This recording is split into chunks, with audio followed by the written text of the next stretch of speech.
Hello everyone, welcome and welcome back to my channel. I hope आप सब लोग अच्छे से तैयारी कर रहे होंगे।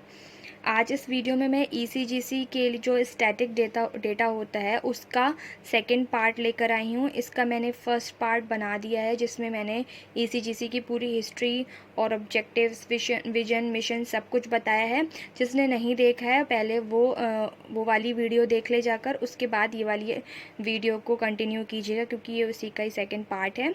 तो उसका लिंक डिस्क्रिप्शन बॉक्स में है, आप जो है पहले वो वीडियो देख लीजिए और जिन्होंने देख ली है वो अब इसमें कंटिन्यू करते हैं और स्टार्ट करते हैं। ठीक है, तो जैसा मैंने लास्ट वाली वीडियो में बताया था, बहुत सारी मैंने स्टैटिक डेटा कवर करवा दिया था ईसीजीसी के रिगार्डिंग।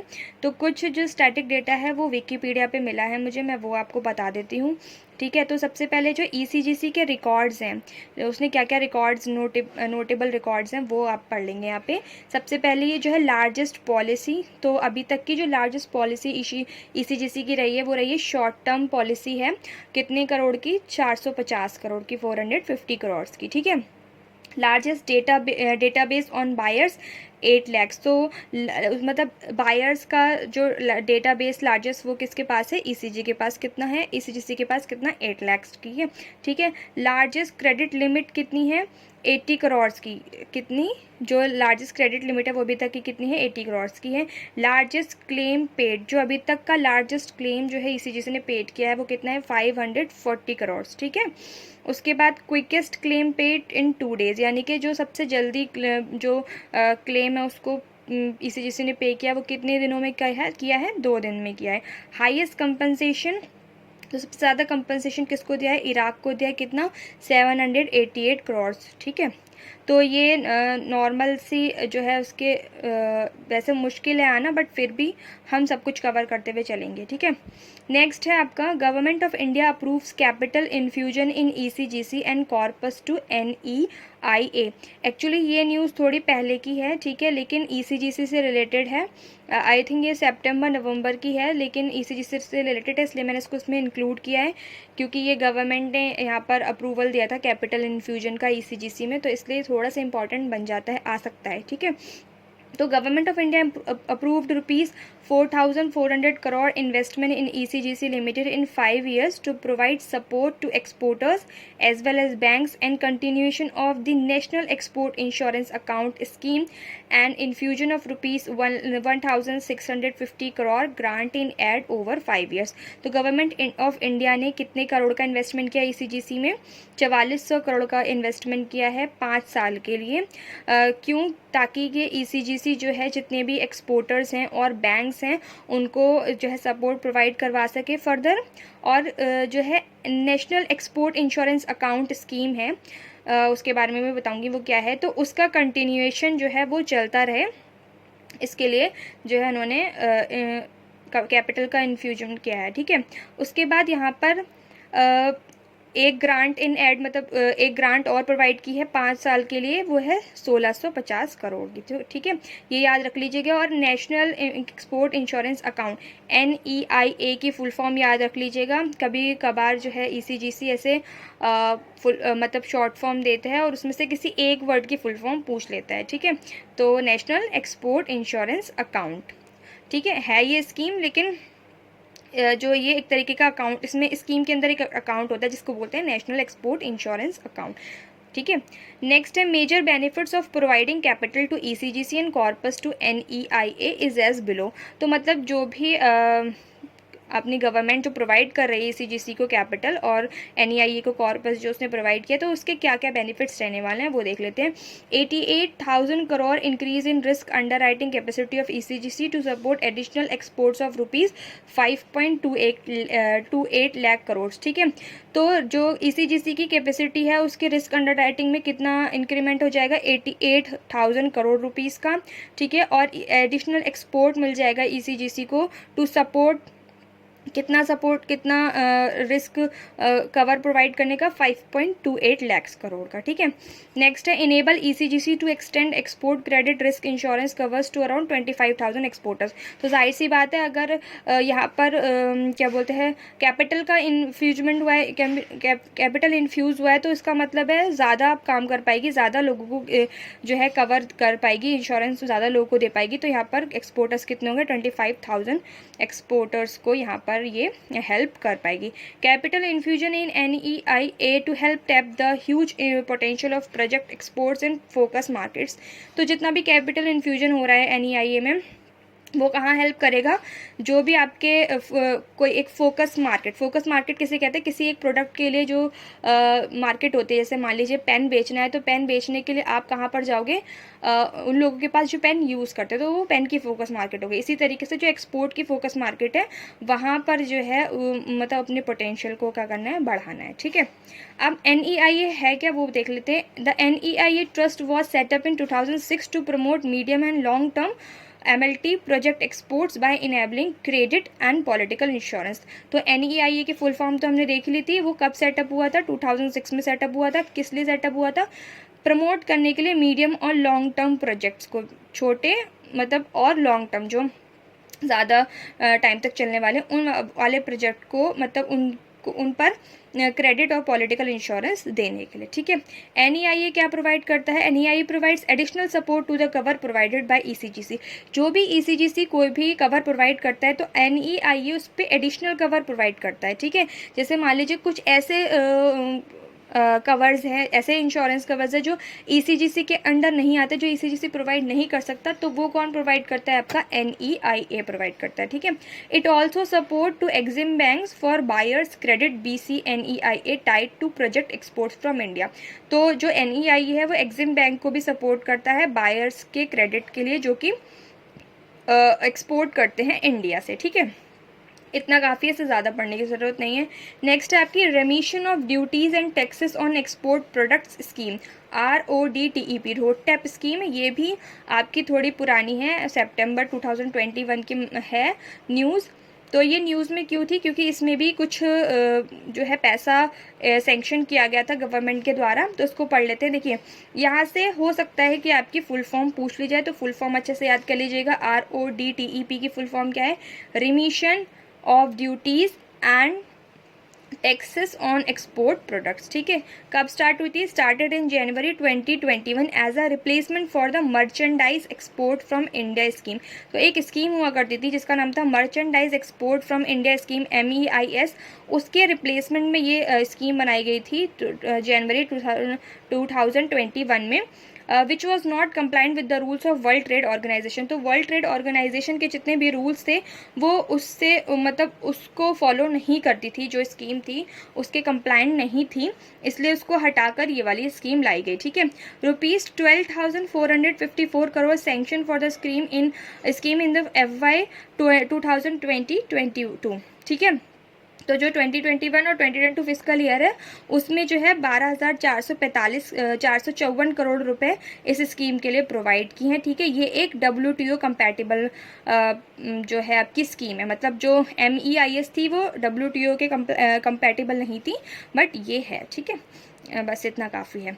उसके बाद देखिए, यहाँ पर मैंने लिखा है types of risk related to international trade.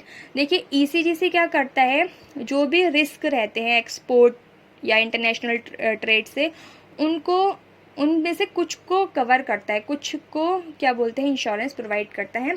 तो पहले हम पढ़ लेते हैं कि कौन कौन से टाइप्स के रिस्क होते हैं इंटरनेशनल ट्रेड में करने में, ठीक है। कोई सामान आप बाहर बेच रहे हो, बाहर से आ रहा है, तो क्या आपका यहाँ पर रिस्क रहने वाले हैं, उनको देख लेते हैं। सबसे पहला है buyer risk, seller risk, shipping risk, other risk. तो अदर रिस्क के अंदर कौन कौन से हैं, credit risk, legal risk, country risk and political risk, operational risk और एक्सचेंज रिस्क, ठीक है। ये सारे रिस्क हैं, इनको हम पढ़ लेते हैं। अब देखिए, ये रिस्क हमको क्यों पढ़ना है, क्योंकि इससे रिलेटेड 2018 में कुछ क्वेश्चंस आए थे, तो उनको डिस्कस करने से पहले मैं आपको ये रिस्क समझा देती हूँ ताकि आपको प्रॉब्लम ना हो, ठीक है। कोई भी चीज़ अगर हम पढ़ते हैं तो उसके पहले हमें उसका बेसिक पता होता है अगर, तो हम वो चीज़ अच्छे से अडेप्ट कर पाते हैं। तो सबसे पहला है बायर रिस्क। बायर रिस्क क्या होता है? The seller faces risk related to non acceptability, non payment, quality, acceptance, credit risk etcetera. तो बायर रिस्क जो होता है उसमें क्या होता है, जो सेलर होता है वो फेस करता है रिस्क, ठीक है, बायर नहीं। बायर रिस्क में सेलर फेस करता है रिस्क। नॉन एक्सेप्टेबिलिटी, मान लीजिए किसी ने यहाँ से कुछ सामान अपना बेचा है दूसरी कंट्री में, वहाँ पर एक बायर है, उसने क्या कर दिया, सामान लेने से इनकार कर दिया, या फिर उसने पेमेंट नहीं भेजी, या फिर उसने कहा क्वालिटी अच्छी नहीं है मैं एक्सेप्ट नहीं करूँगा, या फिर उसने मतलब अपना कुछ भी पेमेंट वगैरह नहीं की, तो ये बायर रिस्क के अंदर आता है, ठीक है। नेक्स्ट है आपका सेलर रिस्क। तो सेलर रिस्क में लिखा है the buyer faces risk relating to the seller not shipping the goods after receiving advance payment, may ship poor quality goods and may ship the goods after considerable delay, ठीक है। तो seller risk में, जैसे buyer risk में seller face कर रहा था risk, यहाँ पर उल्टा होगा कि सेलर रिस्क में बायर फेस करेगा। बायर क्यों क्या फेस करेगा? देखो, अगर मान लो मैंने कोई चीज़ मंगवाई है किसी से, ठीक है, दूसरे देश से मैंने कुछ इंपोर्ट करवाया है और मैंने एडवांस पेमेंट कर दिया। एडवांस पेमेंट करने के बाद क्या हुआ है कि हो सकता है कि मुझे जो है उन्होंने सही वक्त पे जो है सामान जिस वक्त पे आ जाना चाहिए था तब तक नहीं पहुंचाया है, ठीक है, या फिर मुझे बेकार क्वालिटी का सामान बेचा है, तो इसमें क्या होगा, मेरा नुकसान होगा, ठीक है। तो यानी मैं बायर हूँ तो मेरा नुकसान होगा, इसलिए यहाँ पर इसको हम सेलर रिस्क बोलते हैं, ठीक है। जहाँ पर सेलर को नुकसान है वो बायर रिस्क हुआ, जहाँ पर बायर को नुकसान है वो क्या हुआ, सेलर रिस्क, उल्टा हो गया, ठीक है। नेक्स्ट है आपका लीगल रिस्क। तो लीगल रिस्क क्या है? Related to any amendment in the laws of sellers और buyers country which could result in the inability of seller to export और of the buyer to remit proceed of invoices. देखो, legal risk में यह है कि मान लो किसी country में कोई ऐसा लॉ बन गया कि सेलर की या फिर बायर की, ठीक है, कि अब यहाँ से ये वाला सामान एक्सपोर्ट नहीं होगा। मान लो हमारी कंट्री में ये बन गया कि यहाँ से अब फ्रूट्स एक्सपोर्ट नहीं होंगे बाहर, ठीक है, किसी दूसरी कंट्री में। तो जो हम सेलर्स हैं, अगर हम किसी चीज़ के मतलब सेलर है, तो हमें यहाँ पर से अब क्या होगा, लॉस होगा। हमें मान लो हमें सामान पहुंचाना था, हमने पेमेंट ले लिया या फिर कुछ भी है, और उल्टा अगर वहाँ ऐसा हुआ कि बायर वाली कंट्री में इंपोर्ट मतलब बंद कर दिया और हमने जो है भेज दिया है सामान, तो पेमेंट रुक जाएगी, बहुत सारी दिक्कतें आएंगी। तो ये लीगल रिस्क के अंदर आता है, ठीक है। नेक्स्ट है आपका कंट्री रिस्क और पॉलिटिकल रिस्क। कंट्री रिस्क और पॉलिटिकल रिस्क एक ही हुआ। वो होता क्या है उसमें? Relates to the development in the country of buyer of और seller leading to default in export और payment, this could be due to uncertainty of laws. तो मान लीजिए पॉलिटिकल रिस्क में जैसे अब कोई भी एक्सपोर्ट इंपोर्ट होता है तो उसमें दो कंट्री मतलब इंक्लूड होती है, ठीक है। फॉरेन जो इंटरनेशनल ट्रेड होता है उसमें दो कंट्री इंक्लूड होती हैं। तो मान लीजिए एक्सपोर्ट इंपोर्ट चल रहा है और कंट्रीज़ के बीच में कुछ भी मतलब प्रॉब्लम्स हो गए, उनके आपसी संबंध बिगड़ गए, उन्होंने कुछ अलग अनसर्टेन लॉज लगा दिए कि यहाँ से हम एक्सपोर्ट नहीं करेंगे, यहाँ पर हम इंपोर्ट नहीं करेंगे, ठीक है, मतलब ये वाली चीज़ है। तो इसमें जो भी रिस्क आपका आता है उसे कंट्री रिस्क और पॉलिटिकल रिस्क कहते हैं, ठीक है। और मान लीजिए किसी कंट्री में यहाँ पर सिविल वॉर छिड़ गया या कुछ भी प्रॉब्लम आ गई है, तो वो कंट्री अब उस कंडीशन में नहीं है कि वो कुछ भी इंपोर्ट कर पाए या पैसा दे पाए, तो ये भी आपका कंट्री रिस्क या फिर पॉलिटिकल रिस्क में आएगा, ठीक है। फिर है आपका ऑपरेशनल रिस्क। तो ऑपरेशन, नाम से ही समझ में आ रहा है कि ऑपरेशन मतलब किसी चीज़ को चलाना, ठीक है। ऑपरेशन मतलब जैसे सामान यहाँ से वहाँ, जैसे आपका एक्सपोर्ट इंपोर्ट होता है तो उसमें बहुत सारी चीज़ें होती हैं, सामान का ट्रांसपोर्टेशन होता है, बहुत सारी चीज़ें होती हैं, बहुत सारे स्टेप्स होते हैं, ठीक है। तो उसमें ऑपरेशनल रिस्क उसे बोलते हैं relates to operational issues at both ends और even at supporting organisation place strikes failure of system etcetera. देखो, इसका मतलब ये है कि मान लीजिए मतलब ऑपरेशन के थ्रू, यानी कि एक्सपोर्ट होने के, जब एक्सपोर्ट हो रहा है कोई चीज़ हमने भेज दी और बीच में अब जो कोई भी एक्सपोर्ट होता है तो उसमें कुछ कंपनीज इंक्लूड होती हैं जो शिपिंग कंपनीज होती हैं या ट्रांसपोर्टेशन कंपनीज होती हैं, तो वो क्या करती हैं, वो उसमें बीच में इन्वॉल्व होती हैं। तो मान लीजिए कभी शिपिंग कंपनीज किसी शिपिंग कंपनी का स्ट्राइक हो गया, ठीक है, तो वो आपका सामान जो है वहीं के वहीं रह गया, आपका सामान आगे पहुंच नहीं पाया। या फिर फेलर ऑफ सिस्टम, यानी कोई ऑर्गेनाइजेशन है जो कंपनी आगे सामान पहुंचाने वाली थी, उसकी सिस्टम में कोई भी प्रॉब्लम आ गई, कुछ भी ऊंच नीच हो गई या कुछ भी हो गया XYZ, तो उससे क्या होगा आपका, इसे हम रिस्क आपको है, ठीक है, आपका सामान आगे नहीं बढ़ पाएगा, तो आपको रिस्क से हम ऑपरेशनल रिस्क कहते हैं। ठीक है, नेक्स्ट है आपका एक्सचेंज रिस्क। एक्सचेंज रिस्क होता है relates to adverse movements in currencies. Any importer और exporter faces exchange risk directly और इनडायरेक्टली ड्यू टू स्ट्रेंथनिंग और weakening of a currency in which imports are billed. तो देखो exchange risk क्या होता है, अब जैसे दो अलग अलग कंट्रीज है, दोनों की करेंसीज अलग अलग होती हैं, तो जाहिर सी बात है हम यहाँ से रुपए में करेंसी इम्पोर्ट करेंगे, रुपए में हमें चाहिए, वो तो वहाँ से मान लीजिए यूएस में है तो डॉलर में भेजेगा, लेकिन हम यहाँ पर जब उसको चेंज करवाएंगे तो हम रुपीज़ में करवाएंगे। तो मान लीजिए आपने आज भेजा है कोई सामान, ठीक है, तो और जो आपका जो आपका बायर है उसने कुछ टाइम बाद आपको पेमेंट की है, तब तक जो है आपका जो करेंसी में चेंज आ गया, ठीक है, मान लीजिए आपका वहाँ का पैसा घट गया या बढ़ गया जो भी है, तो इसमें क्या हो जाता है, बहुत ज़्यादा रिस्क इन्वॉल्व इसमें भी होता है। ठीक है, तो ये आपका एक्सचेंज रिस्क कहलाता है। करेंसी चेंज होती जाती है तो आपका जो है जाहिर सी बात है, अगर यहाँ पर रुपया घट गया या वहाँ पे भी डॉलर घट गया तो दोनों में मतलब दिक्कत आएगी वहाँ पे। ठीक है, अब नेक्स्ट है आपका शिपिंग रिस्क। तो शिपिंग रिस्क क्या होता है आपका, include risk arising due to other intermediaries in the international trade like shipping companies, handling agents, which में lead to non shipment of goods and delays. तो शिपिंग रिस्क को आप operational risk में भी डाल सकते हैं, क्योंकि इसमें भी वही शिपिंग कंपनीज वगैरह मतलब शिपिंग से समझ में ही आ रहा है कि शिपिंग कंपनीज और जितने भी आपके बीच में लोग होते हैं उनके थ्रू कोई अगर कुछ प्रॉब्लम हो गई तो उसे हम शिपिंग रिस्क में डालेंगे। ठीक है, एक है आपका क्रेडिट रिस्क जिसको हम कमर्शियल रिस्क भी बोलते हैं, ये भी इंपॉर्टेंट है। दो रिस्क यहाँ पे इंपॉर्टेंट बनते हैं, कमर्शियल रिस्क और पॉलिटिकल रिस्क, दोनों में अभी आपको बताऊंगी क्यों बनते हैं। ठीक है, relates to credit worthiness of the buyer and could result in non payment of export bills due to any reason like financial crunch, default, insolvency etcetera. ठीक है, तो यहाँ पर देखिए relates to credit worthiness of the buyer, तो ये buyer की credit worthiness पर रिलेट करता है। जैसे मान लीजिए कोई एक बायर है, ठीक है, तो आपने यहाँ से अपना सामान कोई भेज दिया है, फॉरेन में आपका कोई एक बायर है, आपने सामान भेज दिया है और कुछ टाइम में क्या हुआ, उसने जो पेमेंट करने का वादा किया कुछ टाइम बाद, और क्या हुआ कि वहाँ उसको इंसॉल्वेंसी हो गई या फिर कुछ भी उसको फाइनेंशियल प्रॉब्लम आ गई। इंसॉल्वेंसी का मतलब होता है बैंकरप्सी, यानी कि ऐसा कर्जे में आ जाना किसी इंसान का कि वो उस कर्जे को चुका ही ना पाए, दिवालिया होना जिसे हिंदी में कहते हैं। तो अगर मान लीजिए ऐसी कंडीशन आ जाती है तो उसको हम डालते हैं क्रेडिट रिस्क में या कमर्शियल रिस्क में। ठीक है, तो अब देखिए ये दो रिस्क क्यों इंपॉर्टेंट, मैंने रिस्क आपको पढ़ाया, इस रिस्क पढ़ाने का मतलब क्या था, देखो ईसीजीसी रिस्क प्रोवाइड करता है, रिस्क से के कवर प्रोवाइड करता है, लेकिन हर रिस्क के लिए कवर प्रोवाइड नहीं करता है। तो ईसीजीसी किस रिस्क के लिए कवर प्रोवाइड करता है वो देखिए, यहाँ पर ये क्वेश्चन भी आया था 2018 में, which types of risk are covered by ECGC, कौन सा टाइप के रिस्क जो है ईसीजीसी कवर करता है, तो वो होंगे आपके कमर्शियल और पॉलिटिकल रिस्क। ठीक है, कमर्शियल जिसे आप क्रेडिट भी बोलते हो और पॉलिटिकल रिस्क को आप कंट्री रिस्क भी बोलते हो। ठीक है, जो हमने अभी पहले पढ़ा था।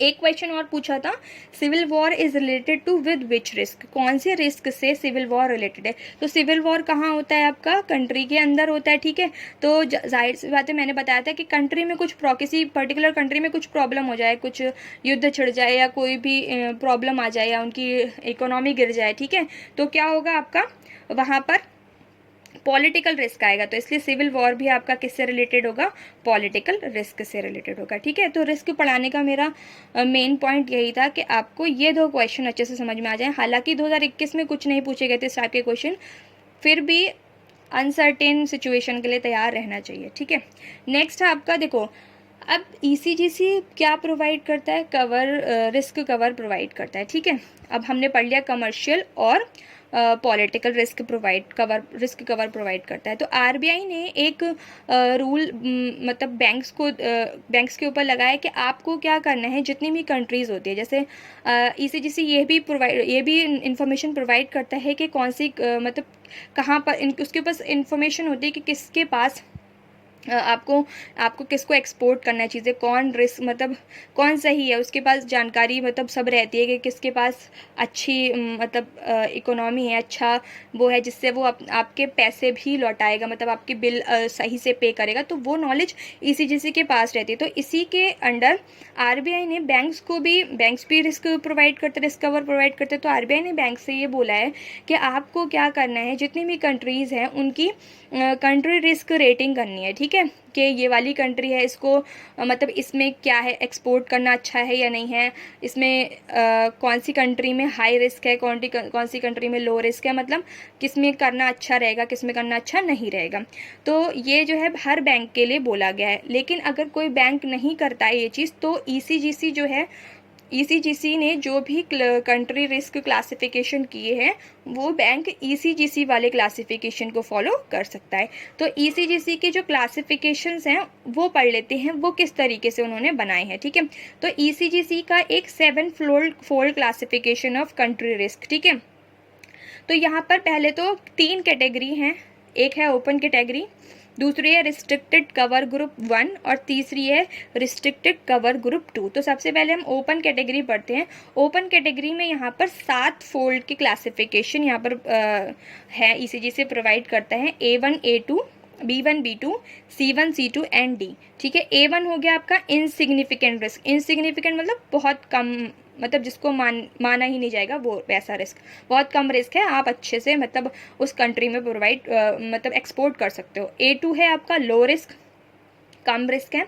B1 है आपका मॉडरेटली लो रिस्क, मतलब रिस्क है, लो है बट मॉडरेट है, ठीक है। उसके बाद है B2 मॉडरेट रिस्क है, C1 मॉडरेटली हाई रिस्क है, C2 क्या है, हाई रिस्क है, D क्या है, वेरी हाई रिस्क है। देखो इसको ज़्यादा रटने की ज़रूरत नहीं है, आप एक बार देखोगे आपको याद हो जाएगा। B2 को देख लीजिए, B2 आपका मॉडरेट है, B2 से ऊपर जाएंगे आप तो रिस्क कम होता जाएगा, B2 से नीचे जाएंगे रिस्क बढ़ता जाएगा। D आपका लास्ट है वेरी हाई रिस्क, A1 आपका उधर से फर्स्ट है इनसिग्निफिकेंट रिस्क, ठीक है।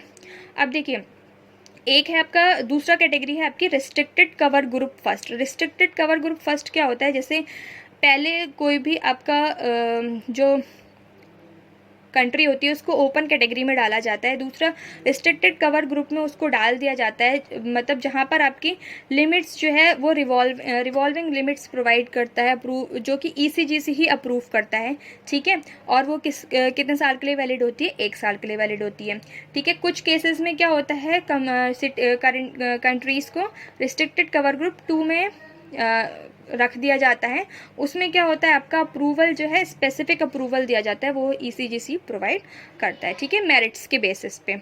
अब देखो मैंने आपको ये वाला पॉइंट क्यों पढ़ाया, 7 फोल्ड क्लासिफिकेशन आपको क्यों पढ़ाया, क्योंकि अभी हाल ही में 6 अप्रैल को एक न्यूज़ आई थी जिसमें ईसीजीसी ने श्रीलंका की जो कवर कैटेगरी है उसको चेंज कर दिया है, तो वो पढ़ लेते हैं। इसलिए मैंने आपको ये क्लासिफिकेशन पढ़ाया ताकि आपको ये न्यूज़ समझ में आ जाए, ठीक है।